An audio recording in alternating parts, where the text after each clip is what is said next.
Start. So our next talk is about two very interesting words, broadcast and WebRTC. Please welcome Dan.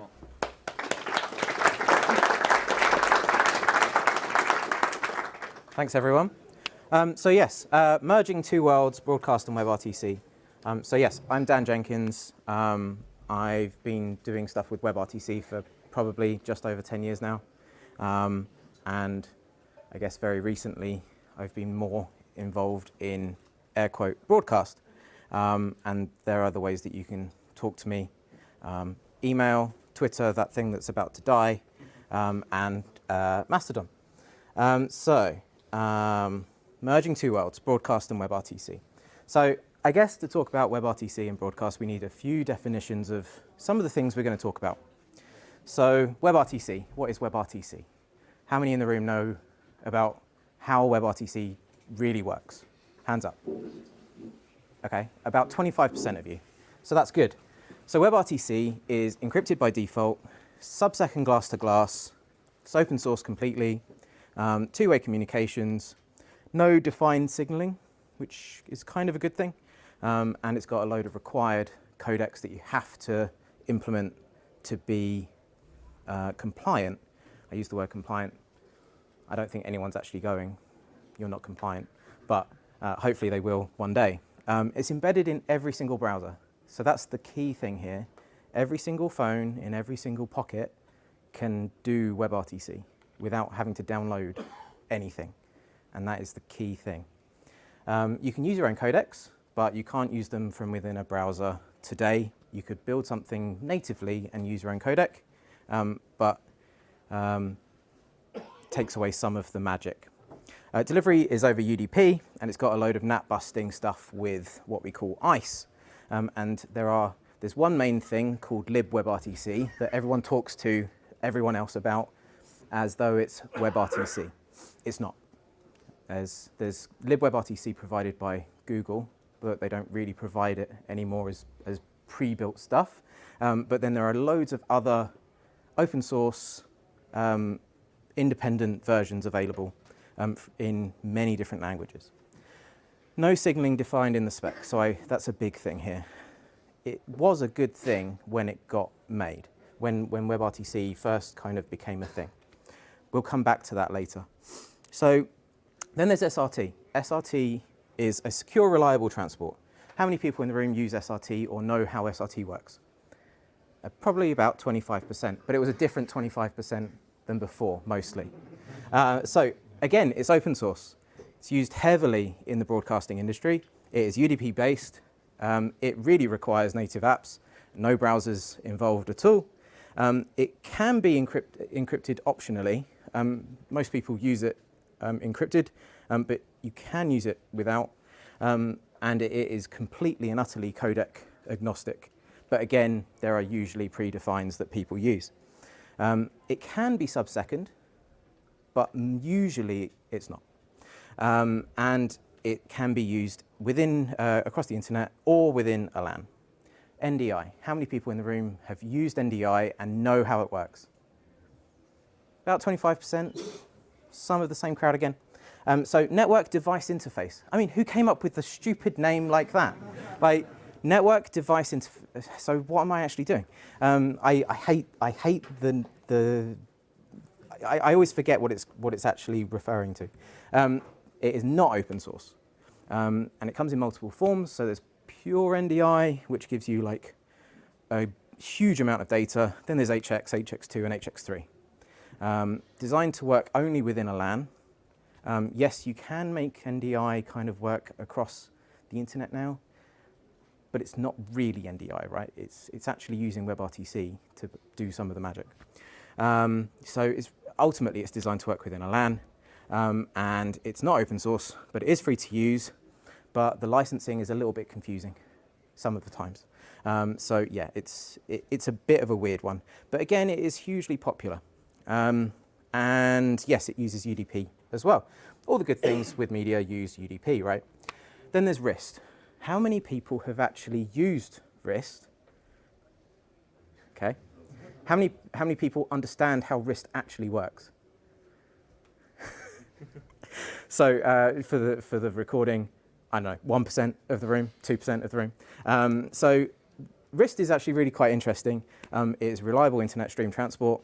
And to be honest, I've never used it, but I had to learn how it actually works to be able to confidently talk about it in front of you guys. So again, it's open source, it's UDP based, it is encrypted, it's RTP based, and it's relatively new in the grand scheme of things. And it can work within a WAN or a LAN. The other forms of media transport are not worth talking about right now because they're not really real time. And I know some of you are going to look at me and go, But bear with me. So merging two worlds, WebRTC and broadcast and WebRTC. They're two worlds that have not really come together in the past 10 years. I know lots of people from the broadcast industry look at WebRTC as a dirty thing. It doesn't do this and it doesn't do that. But hopefully that's all changing for the better, right? So they can now live in harmony, hopefully, maybe. So because of something called WIP and WEP. So let's take a look at WIP and WEP. WIP stands for the WebRTC HTTP Ingestion Protocol. And this is how it works.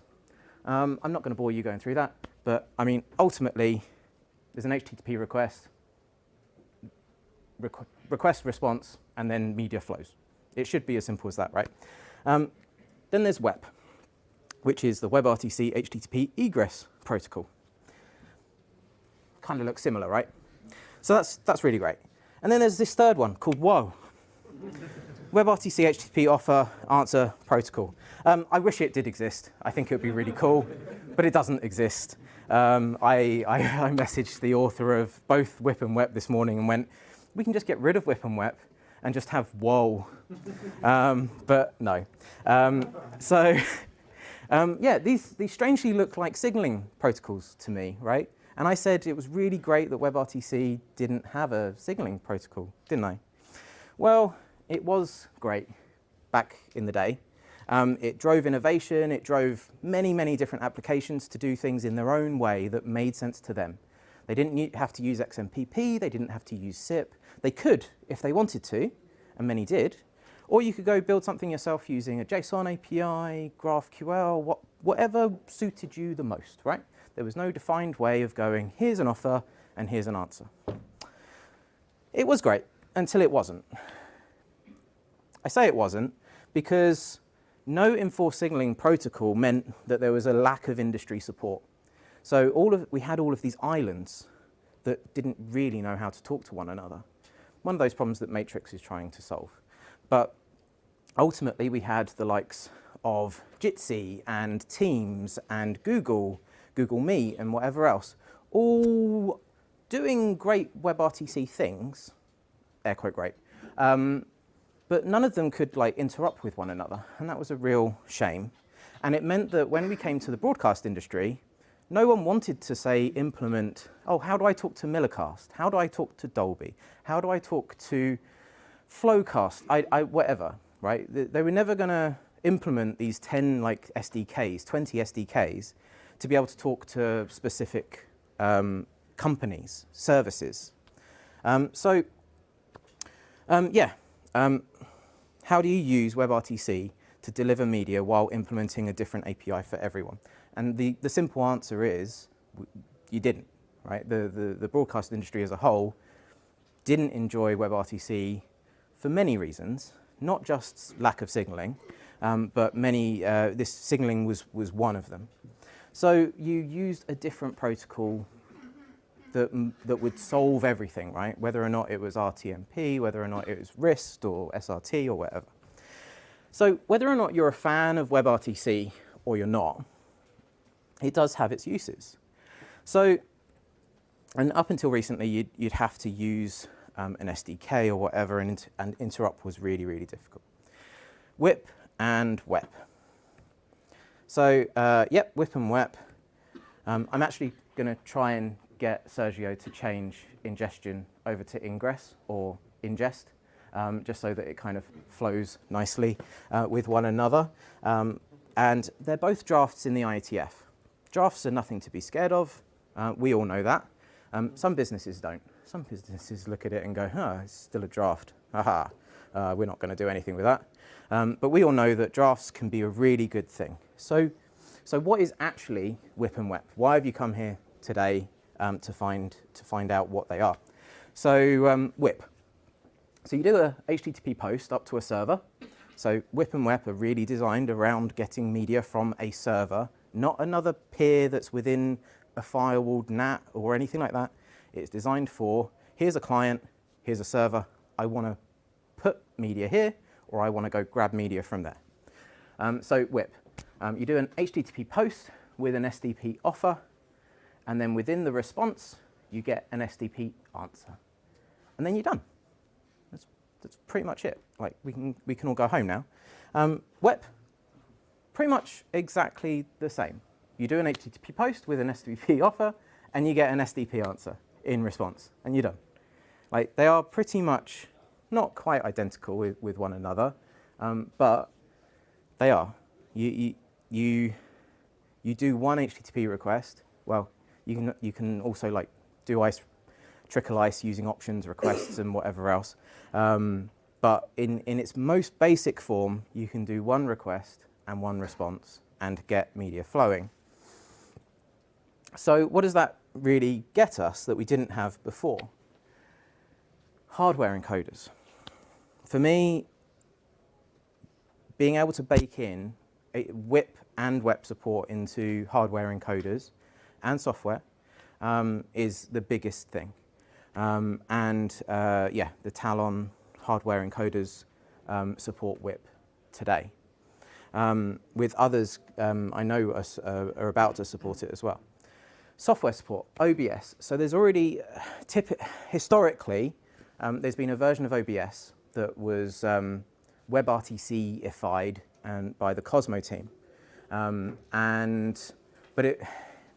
it was very much kind of designed around like offering up to millicast mostly. But they supported it and you could do stuff with it. But today there's a pull request open on OBS to add WebRTC support into OBS using WebRTC Rust. We've heard a lot about Rust in this room today. And that's absolutely fantastic. So now you'll be able to publish to a WIP endpoint and be able to just do it with a URL. And that's really quite cool. And then once that's been merged in, the plan is to add WEP support, as far as I understand, and then add added extras around extra provisions around RTP headers, specific things. But at the moment, it's a very basic pull request. I say it's a basic pull request. It's a very complicated pull request, from what I understand. But you've got to start somewhere without all the bells and whistles. Software support, again, so GStreamer. GStreamer now supports WIP and WEP as sinks and sources. And this is absolutely huge again. It's got properly released in 1.22. It was released earlier, but obviously 1.22 is not a development release. And so you can go and use WIP and WEP from GStreamer today. And there's loads of platform support out there. Dolby/Millicast support it. Cloudflare support it in Cloudflare Stream. And then Broadcast Bridge, my product, also supports WIP and WEP. So yay, this is great, right? So using WebRTC for ingress and egress just got a whole load easier. There's now a standard. It's a fairly easy standard. And we can just kind of get on with our lives, right? So simulcast and SVC are both supported. They're called out in the draft. You can do this. Because ultimately, it's just an HTTP request transferring SDP, right? Anything you could do within your SDP, you can do within WIP and WEP, basically. Yes, SDP still remains. If you don't know what SDP is, it's a block of text that magically says, here's how to set up media. And it's probably at worst, I don't know, 300 lines of code. I haven't looked recently. It's huge. It can be huge because it can tell either side. These are all of the codecs that I support. These are all of the codecs that, and then the answer comes in and goes, yeah, we're going to negotiate this. So SDP is a mess, but it does its job really, really well at the end of the day. And because it's just SDP that we're using with WebRTC everywhere, it gives us the freedom to be able to do whatever we want. So that's extra codecs. That's being able to just say, oh, I'm going to make a random codec that does something very, very specific to my use case. It's not going to work in a browser, but it does work for my use case. And if both ends know how to talk about that codec, then you can do that. Opus Red, for example. Opus Red hopefully will become standard in the browser. I don't think it is today. I think it's still behind a flag. But being able to put in redundant packets of audio is really quite cool. So hopefully that's going to turn up in a browser soon. But yeah, it also allows you to do RTP header extensions like DTX, etc. So yeah, I mean, you're all looking at me like, this is a bit boring, right? And yeah, WIP and WEP is a bit boring. Like, it's not groundbreaking at all.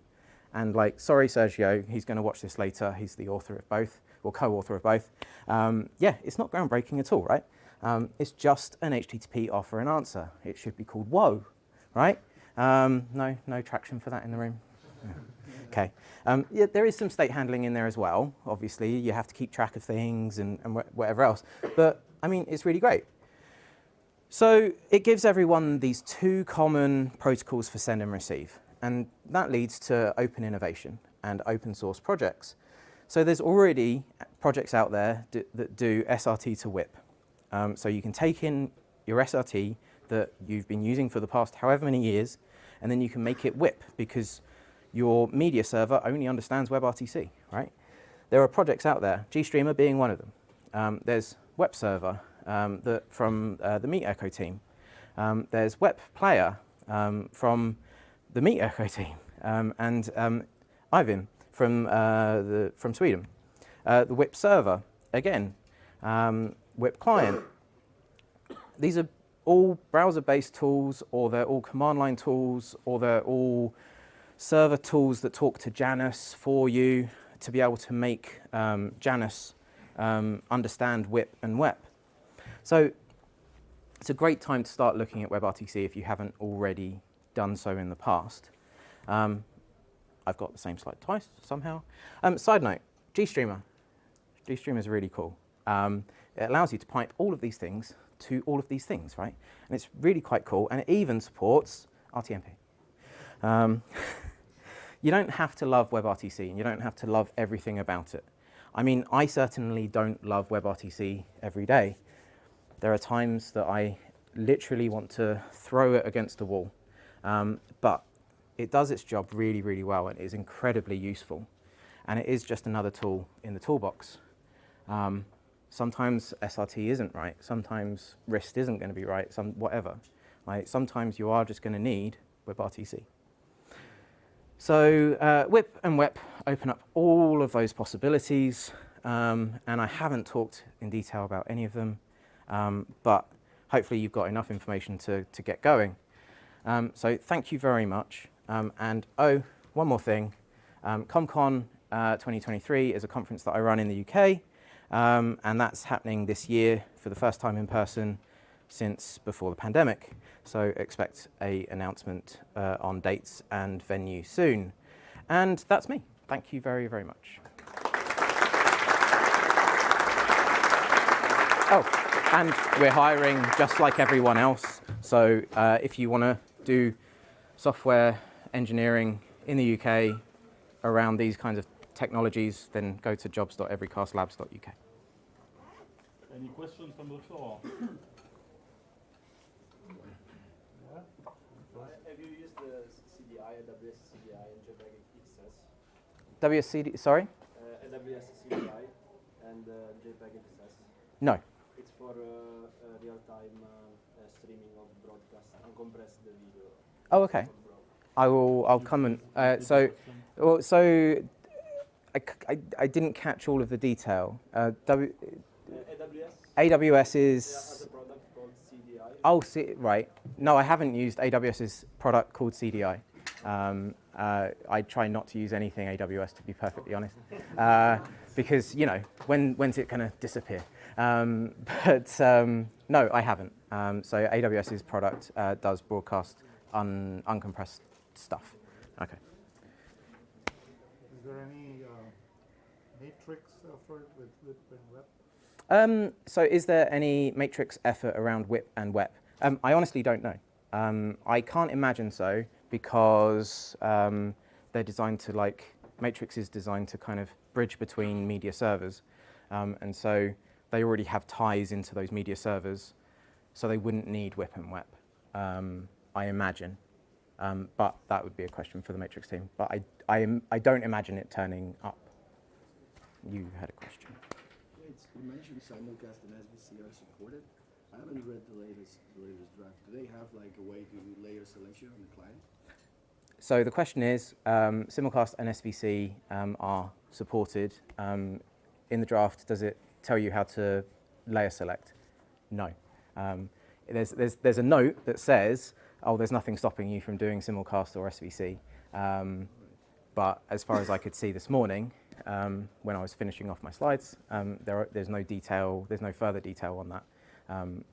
But yes, we shall see. But there's still drafts, there's still time to add detail and stop things from happening that we don't necessarily agree with. Does that hardware you showed support SVC or simulcast? I don't think so. From memory, I've not actually used the hardware myself. I've just read the press releases and talked to people that are using it. As far as I'm aware, they're not. They are just using a stream that they're getting, and one stream with one layer. But yes, it's SVC is kind of the future of having options, right? And so it needs to be a first-class citizen in whatever we're doing in the future. And it's now released VP9 SVC, and I think AV1 SVC are now released in Chrome. That's going to be released into stable very, very, very soon. So we're going to have all of these options in the browser natively really soon. More questions? No? Thank you, Dan. Thank you very much.